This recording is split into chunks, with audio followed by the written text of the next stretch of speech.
शब्बीर ने बखर में एक ऐसे नौजवान को देखा है जो अपनी कजन से शादी करना चाहता था, लेकिन दोनों के वालिदैन इस शादी पर राजी नहीं थे। लड़की की रजामंदी शामिल थी कि नहीं, इस बात की खोज लगाने के लिए शब्बीर ने वो कुछ जाना और देखा कि एक अलमनाक और गैर मुतवक्को सूरत हाल सामने आ गई। मैं हूं पारस मसरूर और आप देख रहे हैं कोई देखे न देखे, शब्बीर तो देखेगा। शब्बीर ने एक दिन देखा कि अदनान कॉलेज से लौटा तो इससे पहले कि वो अपना बैग रखता, उसके वालिद ने, जो उसकी वालिदा के साथ किसी मसले पर बात कर रहे थे, अदनान को आवाज़ दी। जी अबू बोलिए। अदनान, जो कल तुमने मुझसे बात की थी ना, मैंने तुम्हारे अब्बा के साथ कर दी है वो बात। अरे ये क्या, ऐसा तो मैंने सोचा भी नहीं था। तो ठीक है, जवेरिया अच्छी लड़की है, पढ़ी लिखी है, मेरे भाई की बेटी है, लेकिन उम्र में तुमसे बड़ी है वो। जी ये क्या जीजी लगा रखी है बेटा, जो कुछ भी है खुल के बात करो मुझसे। अब्बा वो अब्बा मैं जब अरे अब्बा क्या तुम्हारी जवेरिया से इस सिलसिले में कोई बात हो चुकी है? तुम्हारे अब्बा ये पूछ रहे हैं, इस बात का जवाब दो। अम्मा बात तो नहीं हुई मेरी जवेरिया से, तो मैं जानता हूँ अम्मा वो मुझे पसंद करती है। देख रही है उसको? हाँ तो पसंद करती होगी, क्या कमी है मेरे बेटे में?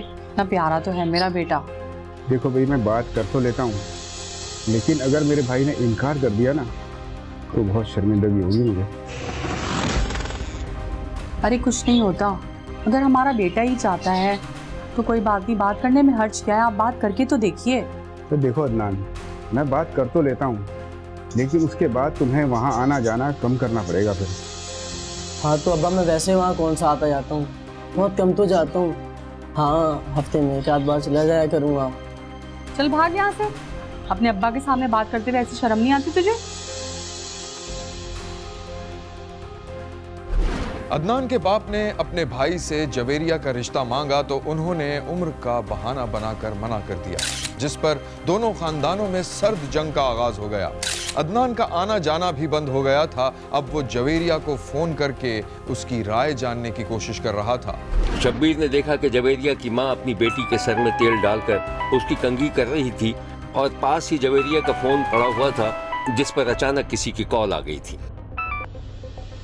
हेलो, हाँ अदनान, तुम्हारे पेपर्स खत्म हो गए? पास हो गए तुम, इसीलिए कॉल की है ना? नहीं अभी तो शुरू हुए इम्तिहान। क्या मतलब? तुम तो कह रहे थे कि नहीं, इम्तिहान तो अब तुम्हारा शुरू हुआ है, पता है ना, चाची ने इनकार कर दिया। अब मुझे नहीं पता, तुम मम्मी से बात कर लो। नहीं तुमसे ही बात करनी है। तुम ये बताओ, तुम मुझसे शादी करना चाहती हो या नहीं? ये मैं फोन अम्मी को दे रही हूँ। अच्छा नहीं अभी रहने दो, मैं फिर बाद में फ़ोन करूँगा। अल्लाह हाफिज़।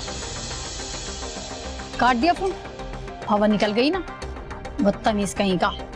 अच्छा बेटा एक बात बताओ, तुम उसे पसंद करती हो क्या? शादी करना चाहती हो? नहीं अम्मी, बिल्कुल भी नहीं, मैंने ऐसा कभी सोचा ही नहीं। कोशिश के बावजूद अदनान की अब फोन पर भी जवेरिया से बात नहीं हो पा रही थी और उसका जुनून बढ़ता जा रहा था। उसने फैसला कर लिया था कि वो हर हाल में जवेरिया ही से शादी करेगा, चाहे उसे भगाकर ही क्यों न ले जाना पड़े। एक दिन शब्बीर ने देखा कि जवेरिया की कॉलेज की छुट्टी हुई थी। वो लड़कियों के साथ बाहर निकली तो सामने अदनान खड़ा था। जवेरिया तुम्हें लेने के लिए आया हूँ, चाची ने भेजा है। चाची की गाड़ी खराब हो गई है तो साथ चल लो। अच्छा तो फिर मैं अम्मी से कंफर्म कर लेती हूँ। ना फोन मत करना, मैं खुद आया हूँ, चाची ने नहीं भेजा मुझे। कुछ बात करनी है तुमसे बस। तो ये बात है। जवेरिया की सहेलियों ने ये सूरत हाल देखकर एक तहखाह लगाया। इसमें पूछने वाली कौन सी बात है जवेरिया, आप चले जाओ, आपका कजन है। ओके जवेरिया, फिर मैं निकलती हूँ, मुझे देर हो रही है कॉलेज। ठीक है? ठीक है, जैसे तुम्हारी मर्जी।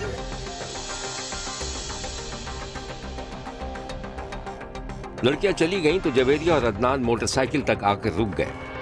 देखो इस तरह तो मैं तुम्हारे साथ बाइक में जाऊंगी नहीं, और तुम मेरे कॉलेज मत आया करो। नेक्स्ट टाइम तुमने ये हरकत की तो मम्मी को बता दूंगी, समझे?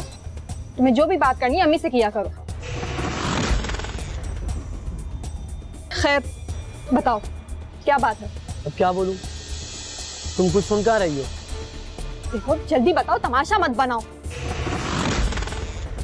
क्या तुम मुझे वाकई पसंद नहीं करती? नहीं, और मुझसे इस तरह की फजूल बातें मत किया करो। नेक्स्ट टाइम कॉलेज मत आना, वरना मैं अम्मी से शिकायत कर दूंगी तुम्हारी। जवेरिया लपक कर रक्शे पर बैठ चुकी थी और अदनान अपनी मोटरसाइकिल के पास उदासी और गुस्से में था।